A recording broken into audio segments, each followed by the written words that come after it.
I'm going to give a very brief introduction for everybody because I think we all want to hear them talk more than me. But I do want to acknowledge the other three artists in the exhibition who are not here. Self-taught artist Hassan Hajjaj, whose photograph Miriam is over here on the scooter. Born in Morocco, splits his time between Marrakech and London. He is busy in Basel, where his new film, A Day in the Life of a Henna Girl, is being premiered in the film sector of Art Basel this summer. Jamaican-born Ebony G. Patterson on our back wall, who splits her time between Kingston and Lexington, Kentucky, where she teaches at the University of Kentucky. But she is on sabbatical, and she is a avid, she's so adamant about the fact that she lives in Jamaica, and that she does not live in Kentucky. So she does not like to leave Jamaica when she doesn't have to. And Rashid Johnson, who here as Jenny Connors, Chicago's own, lives in New York. He is lounging with his family at his pool, fresh off the opening of his inclusion in the inaugural opening of the new show, the new Whitney Museum, as well as a commission on the High Line. Nina Chanel Abney, here, for those of you who do know her or not, is originally from the Chicago area, received her MFA from Patterson School of Design and her BFA from Augustana College in Rockford. Currently lives in New Jersey, and her work is the On the Wall project, which you saw on your way in, and there's also a wonderful new painting in the back room. Her work is in the collection of the Brooklyn Museum, Bronx Museum, Corcoran Museum. She has an upcoming solo exhibition at the Nasher Museum of Art at Duke University in 2017, and the curator of that exhibition, Marshall, is here with us. Thank you for coming. And this is Nina's first exhibition in Chicago, so we hope it won't be her last. Rashayla Marie Brown, on the end, is our Chicago-based artist, but is born in Toledo, Ohio, and is a current MA candidate in Modern and Contemporary Art History at the School of the Art Institute of Chicago, where she also serves as Director of Student Affairs for Diversity and Inclusion, fostering queer Afro-feminist narratives across institutions. She holds a BA in Sociology and African American Studies from Yale and a BFA from the Art Institute of Chicago. And recently, Chicago's New City publication branded her a breakout artist for 2015. And Rashayla's photo is on the far wall behind the desk. Amy Sherald was born in Columbus, Georgia, received her MFA in painting from the Maryland Institute College of Art and a BA in painting from Clark Atlanta University. She lives and works in Baltimore and is the recipient of a Joan Mitchell Foundation grant and Paula Krasner Foundation grant. Her work is in the collections of the National Museum of Women in the Arts and the Smithsonian Museum of African American Art in DC, amongst others. This is Amy's painting over here, for those of you who don't know. William Villalongo, born in Hollywood, Florida, raised in Bridgeton, New Jersey, received his MFA from the Tyler School of Art at Temple University and a BFA from Cooper Union. He currently lives in Brooklyn and was the recipient of NYFA's Artist Fellowship, along with the Joan Mitchell Foundation grant and the prestigious Lewis Comfort Tiffany Award. And since 2010, he teaches painting and printmaking at Yale. His work is in the collections of the Studio Museum in Harlem, Whitney Museum, and Princeton University Museum of Art, amongst others.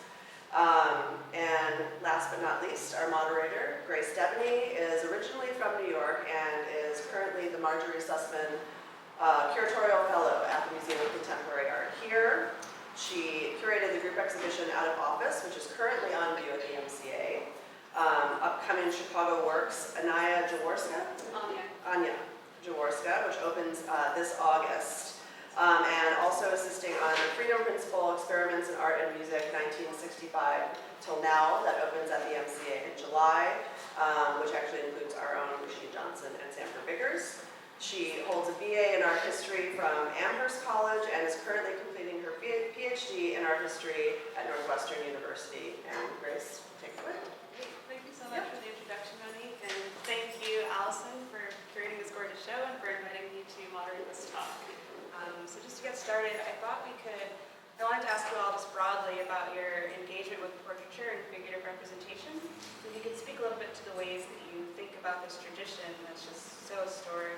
It's this kind of classic form of painting, but also now with social media, there's just pictures of us all everywhere. And if you could just speak to how you engage with this kind of living tradition of portraiture in your own work.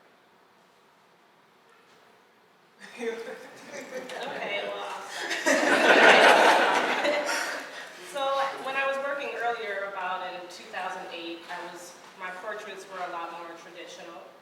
But as times have changed with social media, I've kind of started working in an emoji way. So the figures have kind of been abstracted to the point of just one generic face to represent a certain emotion. So a figure with a teardrop would be like my sad emoji.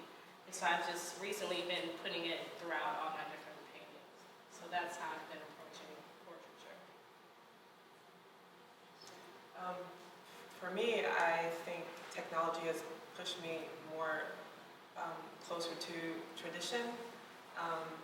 And I work a lot from photography, and I feel like, going back to what you were saying about the emojis, that everything is so hyper-sensationalized that I find myself wanting to make portraits that are very traditional and posed and curated in a different kind of way, if that makes sense. So I've always been drawn to the figure. I think it's just what I know. I think because I was looking at encyclopedias and books when I was growing up, that I didn't have computers, so I didn't always have information coming at me.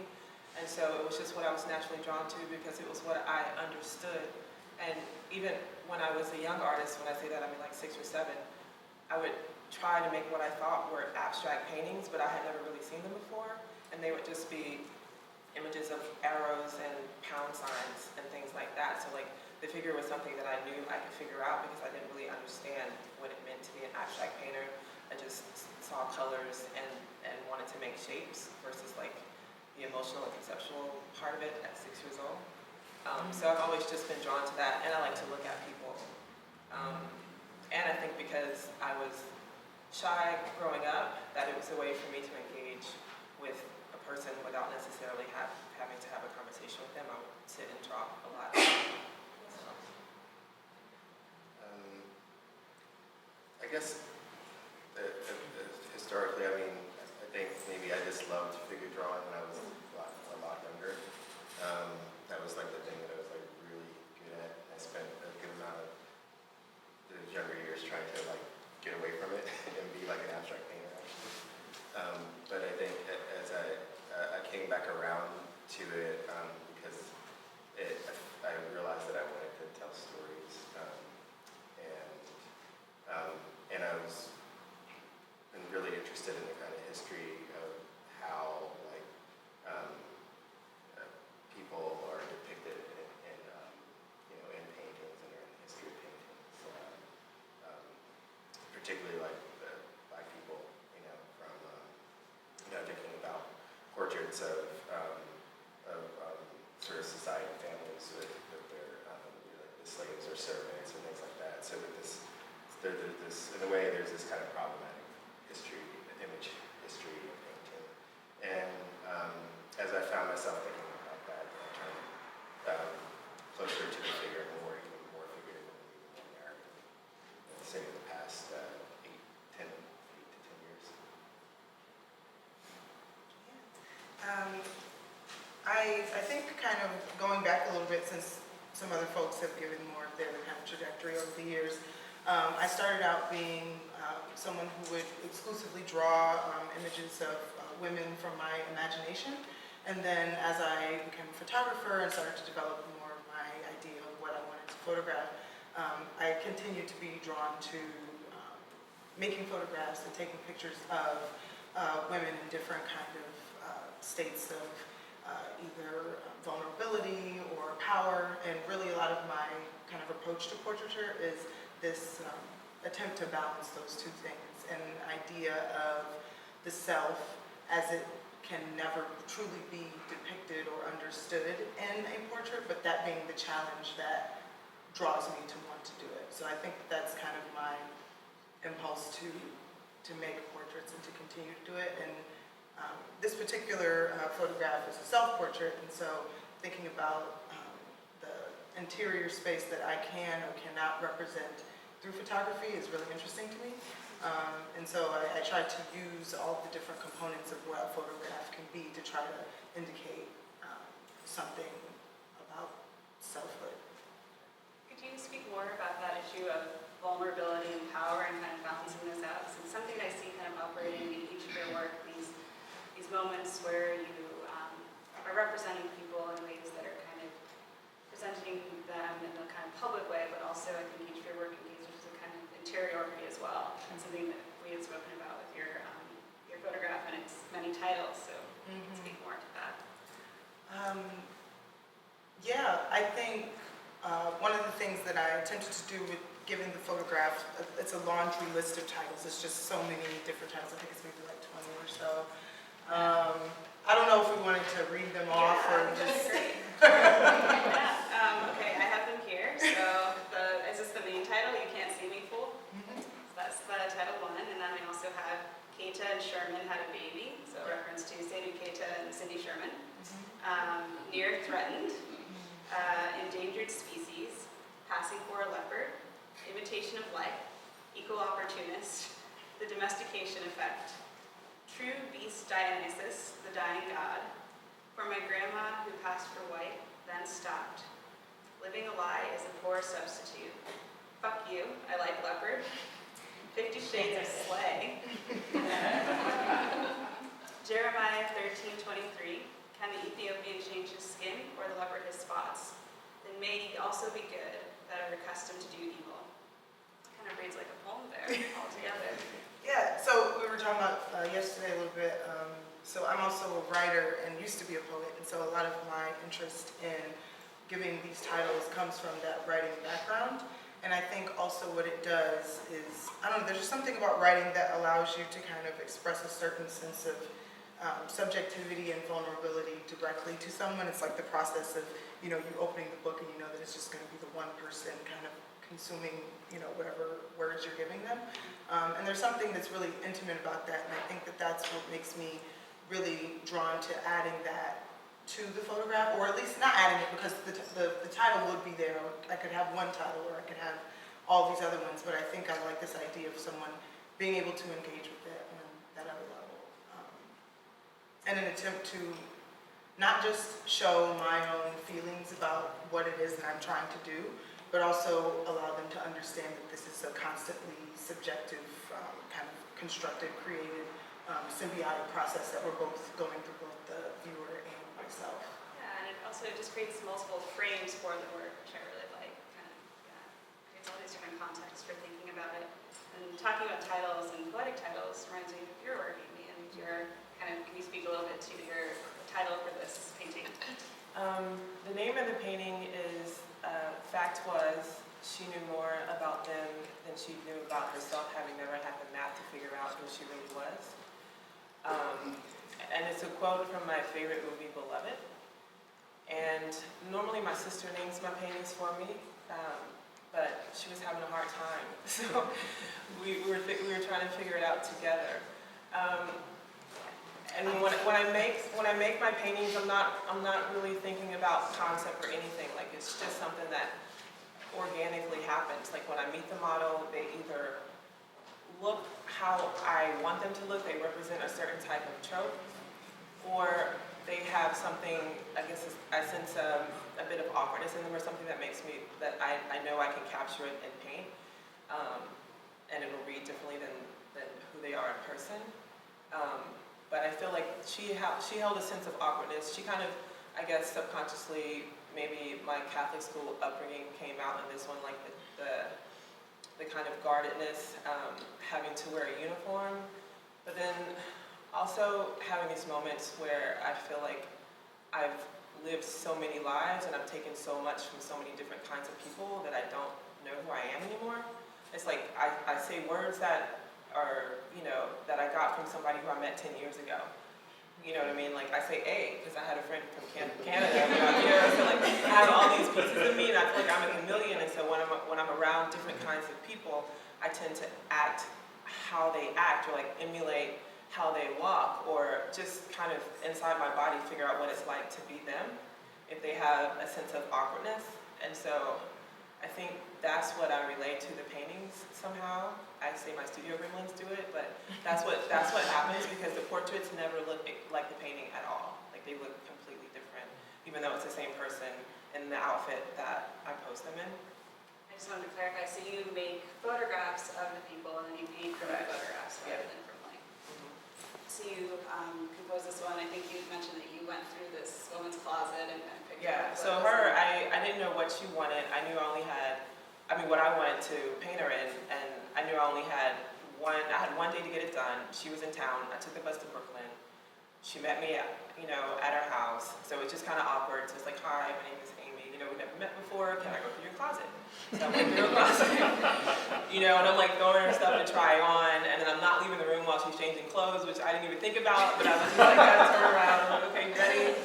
And so this is what happened, and I kind of enjoy that part of the process, because I'm just not a good planner, for one, but two, I think the essence of who they are really, it's like magic. I just like to see what happens, and sometimes it doesn't work. Like sometimes I meet people, I'll call them in to photograph them, I take the picture, and they're just not it. So like I have to go, street hunt, and like stand on a corner and just talk to random strangers, and ask them if I can photograph them for $20.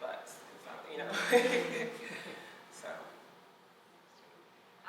That idea of all these kinds of things and influences kind of coming together makes me think of both of your work, and you had mentioned that you are interested in these kind of shorthand and kind of emoji as a form of creating. I was wondering, so your mural that you created, the On the Wall project, it was a Chicago-centric kind of project that you intended to sort of represent aspects of the city. I was wondering if you could speak a little bit to that and that process of coming here for a few days and kind of drawing together all these influences and creating So this I kind of took the opportunity to speak on my disconnect from Chicago in a way, because I'm from the suburbs, and as we spoke yesterday, I had found myself in a few debates with my friends who are from the suburbs versus my friends from Chicago on just how the media portrays Chicago and how we even view it being maybe 40 minutes away. So with that was the springboard for the piece. And so I do emojis, but I pull from music, and like the checkerboard, for example, would represent how historically blacks and whites have been segregated who reside in Chicago. So that's kind of how I start to pull things together, and kind of like how a producer would put a beat together. I kind of sampled from different things, older paintings, symbols to create like one of these. I like that kind of shorthand for the city and the black and white grid. Also, because when I first saw it, it reminded me of the fact that the city, it's a gridded plan too, right? So it gets at this kind of aspect of the city in multiple ways. But it's really well said, this idea of kind of mixing all these different influences, which is also something that is happening in your work. I bet you kind of tend to mix these historical painting traditions in a bunch of different ways. Could you speak to that a little bit? Yeah, I guess more and more, if I put pressure on what I really care about, it's like this, it's like the kind of matrix of seeing. And so in that, it's like recognition, perception, and visibility, or invisibility. And so in order to try to look at that construct, I can pulling from different sources or even historical periods as a way to kind of collapse a lot of things maybe. It's a tough question. So when I make the paintings, I want you to sort of, it's really important to me that the viewer know that they are entering an imaginary, as opposed to some type of anthropological thing or a type of sort of realism. So things are, constructed in a way that the viewer sort of enters and they understand that they're kind of in a window or in a different world. And in that world,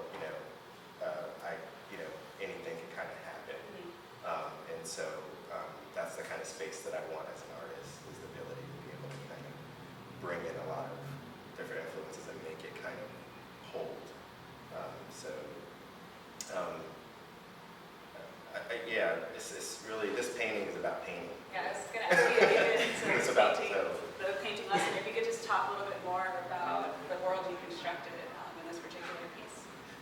So it's called The Painting Lesson, and the central figure is based on Josephine Baker, and she is a really interesting, complex figure, and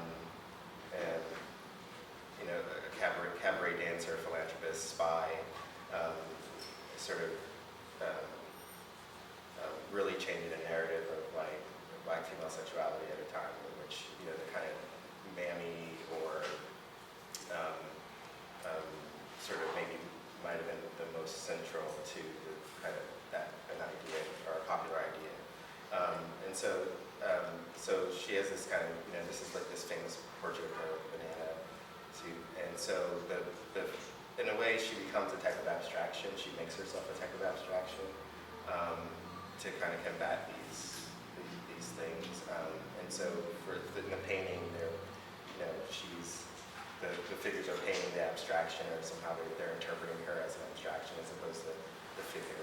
So it's it's a straightforward like figure drawing class or figure painting class, and so the painting becomes a stage, the painting becomes a mask or a disguise, it becomes an interpretation, it becomes a space in which you walk into, and so those are different types of painting, different types of painting space and painting issues. Yeah. And I also just wanted to mention, in the back you have your first video piece. Yeah. Could you speak a little more about that and the creation of that? Yeah, I guess we were talking yesterday. I mean, the real reason why I did it, because I wanted to. This was becoming such a world as I was working through it, and I wanted to maybe see it come to life. And I think maybe to add on to that is like I was also did that pretty a few years ago. So it was this moment where I was really questioning this whole idea, and that really it was also like a kind of like how much do I believe in this kind of thing, and so in the video piece is basically sort of a day in the life of a group, or sort of trying to see that in the time that it takes to make a painting. So you see this central figure, she's making sort of an action painting, and you get kind of snippets of this day that this group is going through. Thank you. Well, I have some more questions for you, but I can also open the floor up a little bit if anyone else has questions for the artists.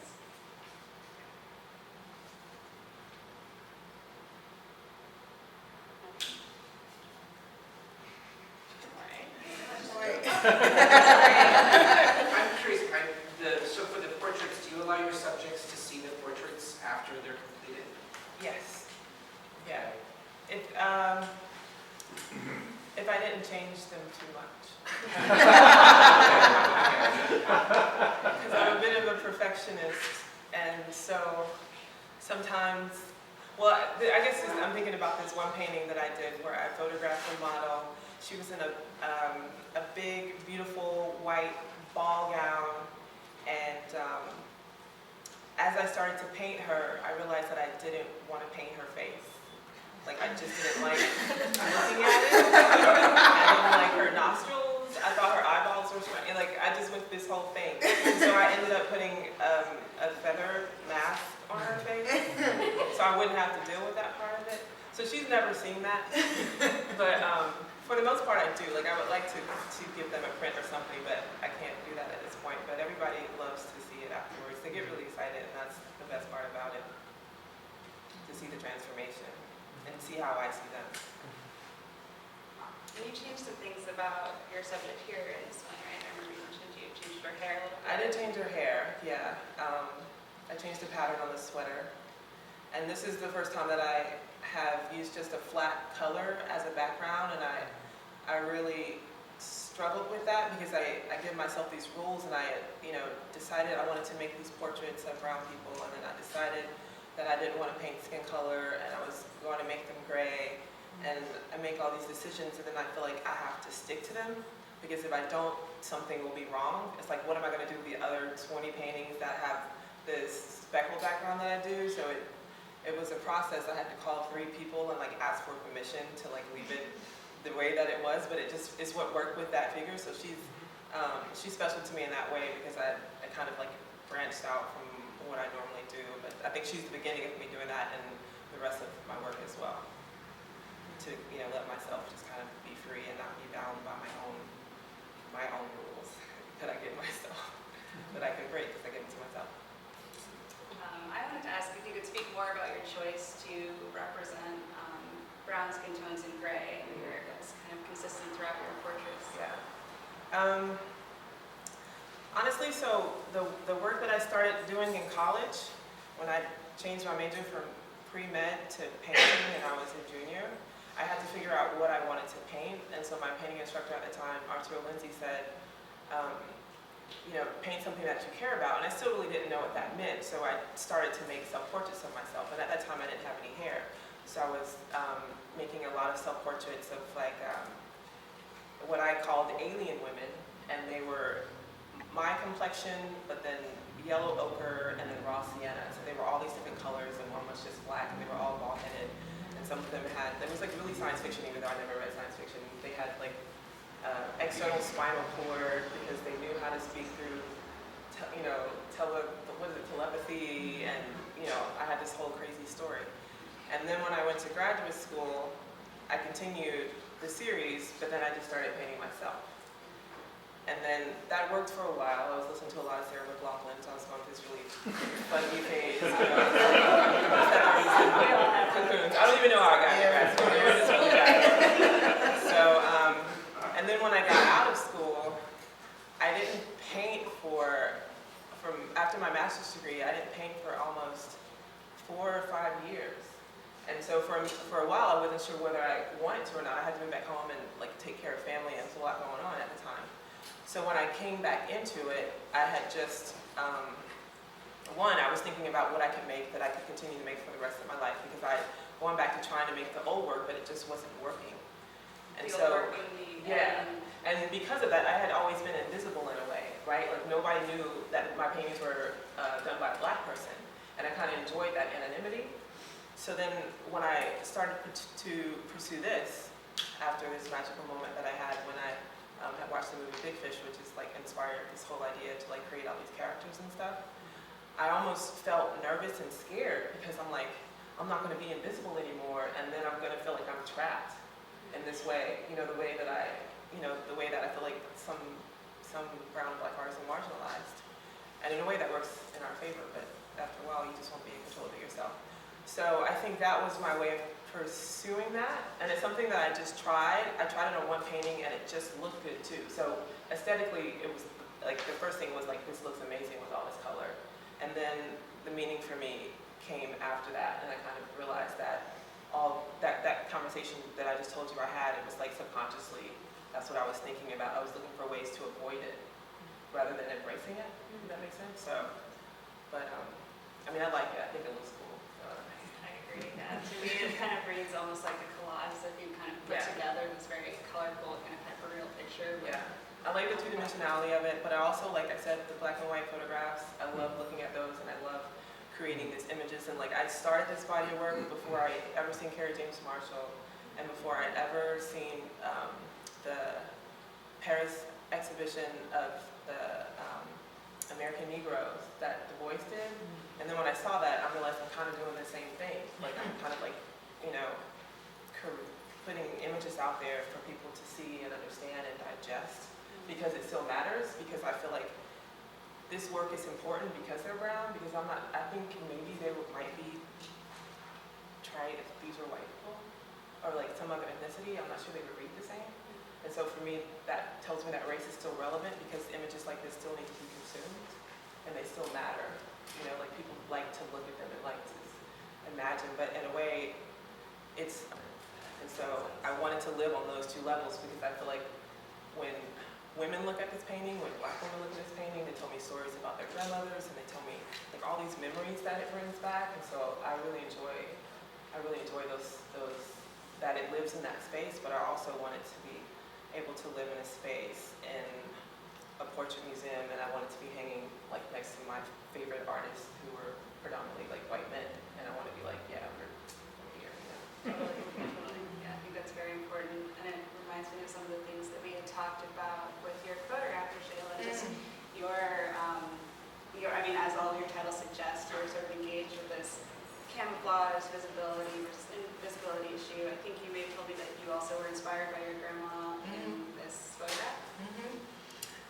Yeah, I was, with all of the different titles, trying to connote a certain relationship between the leopard print and this kind of metaphor for race, or the ability to blend into one's kind of context or situation or stand out, and me feeling kind of like I'm always negotiating and going back and forth between being very visible, hyper visible, and then being kind of invisible or in the background, and willfully engaging that. And I think it's really important that the humor is there in the titles, because it doesn't make it necessarily seem like it's this really like strenuous, fraught experience all the time, that it's actually something that I can enjoy, and it's something that I can kind of willfully go into. It's not just a circumstance that happens to me, which I think the photograph is also referring to, because the background is the background of the leopard print, but also like the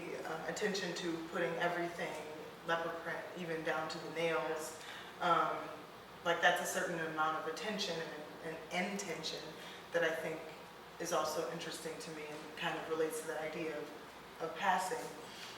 And my grandmother, she was a very mysterious figure who didn't really want to let us, like the grandchildren, know about what had gone on in her life before. So it was always like this huge mystery. But then you would look at pictures and you would see that she was the only black person at, she was a nurse, and it would be all these white people, and it's like, oh, that's right, back in those days, a black woman couldn't have been a nurse at a white hospital. So, just there's a lot of these things that are coming up just by kind of looking through these photographs of her. And so I was always really interested in what the photograph could signify, also independent of the story that's being attached to it.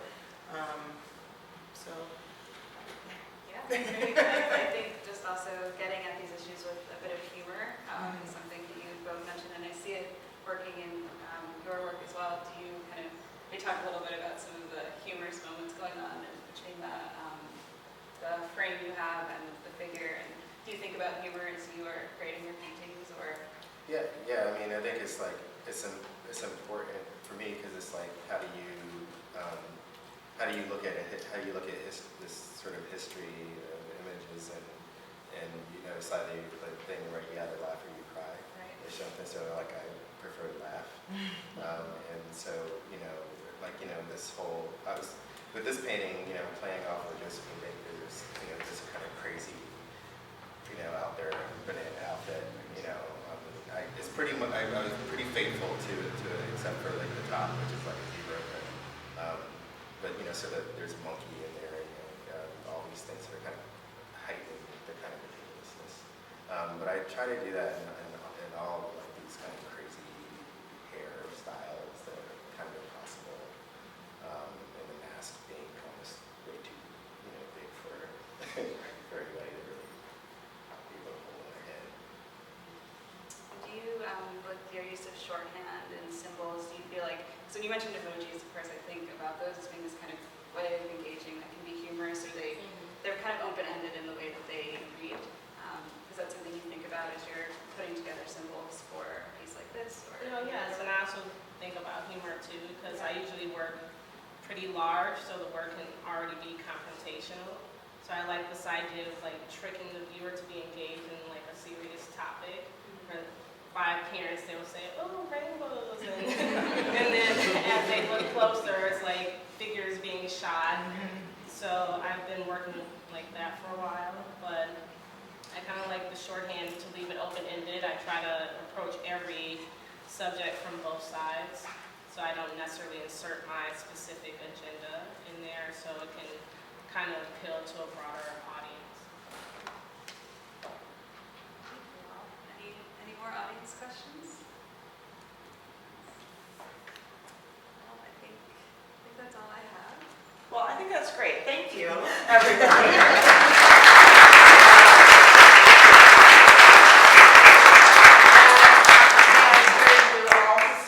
Have some wine and engage with the artists and Grace personally and Allison, if you want to know more about the concept of the show. And if I could please ask if you guys could just close up your chairs and we'll take them off that way so we can get them out of here. Because we're expecting